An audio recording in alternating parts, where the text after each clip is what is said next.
So here's a wild tour story. You know, just for the case of this story, we'll say we were doing like a little mini New York run. You know, we were gone for a few days. So man, one night, we were staying at this really tight hotel, I think like in Brooklyn somewhere.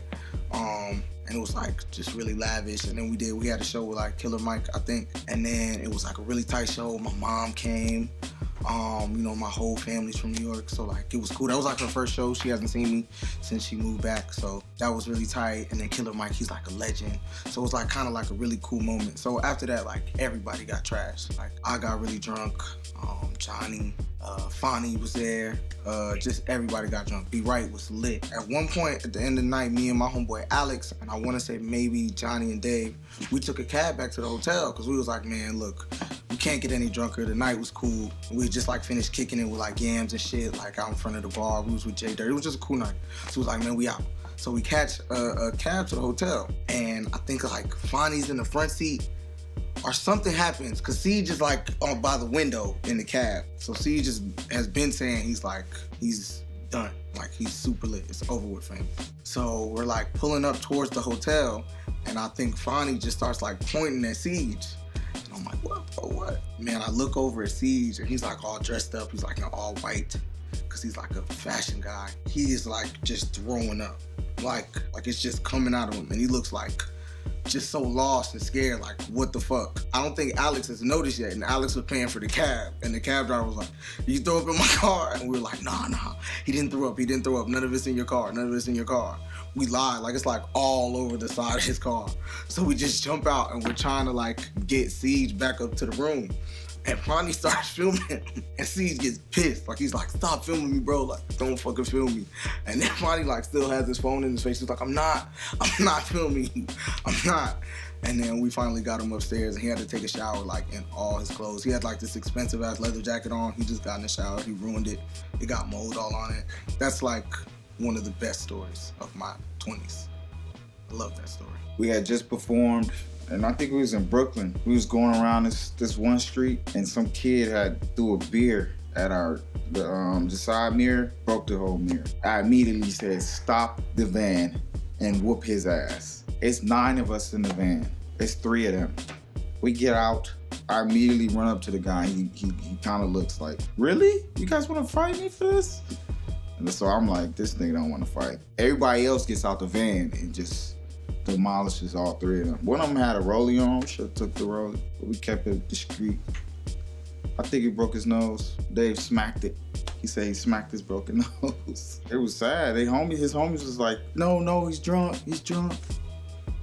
Then one of my homies punched his homie because he kept saying that. It was some bully shit, but he broke our window. So we was pissed. New York City, my favorite place of all places.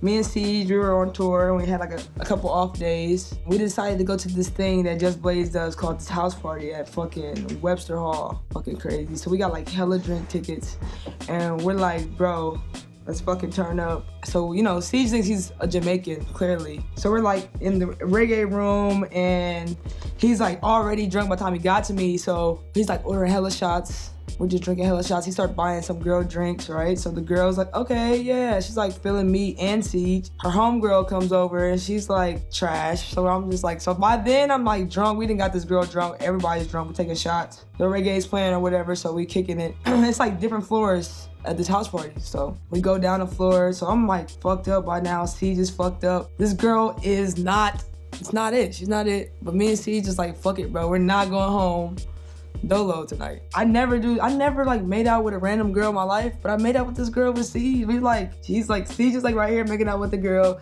and I'm like right here making out with this girl, and I'm just like, no, what the fuck is going on? So it's over, we're like leaving and shit. So we hop in the Uber, we hop in the SUV too. She's like, what the fuck, you guys got Uber and shit? Get him in the Uber. I'm in the back with the shorty. He's like in the middle row. So I'm like in the back, like, you know what I'm saying? We ain't getting it popping, but you know, we're like fucking around. This bitch, like, it's like moaning and shit. Then the moaning turns into like this bitch throwing up all over the backseat of the Uber and shit. The driver's like, yo, did you throw up? He's like, no, she didn't throw up. So like, she like tries to get up and like throws up in the front of the fucking Uber van. So it was like, he's like throw up on his shoulder and shit. He's like swerving and shit. We get kicked out of the Uber, like literally like thrown out.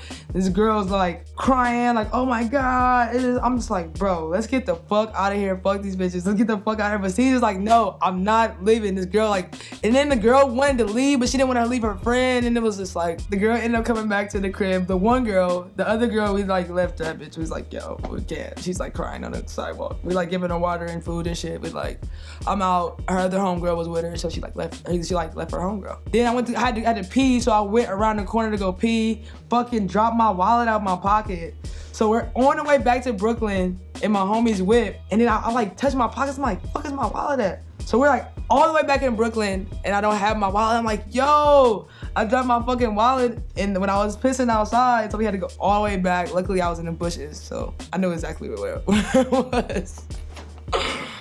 By the way, I never pee outside either. I was like really drunk. So we got her back to the crib. It's like fucking 7 o'clock in the morning now. And she's like over it. She's like, I gotta go to work in the morning type shit. So like, I ended up passing out and CeeJ was like, yeah, like as soon as you passed out, she left. That was like my wild story. Me and CeeJ are fucking dirtbags.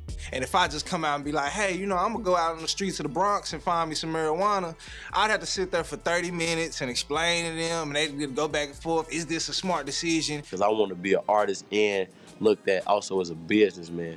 I want to control my brand. The internet is kind of where like I started to discover like who I am really, you know? Just being on Tumblr, like I made a lot of friends through the internet. My cameraman was like in this closet upstairs in the green room getting it in. We just heard like a girl. We just heard noises and shelves moving and shit.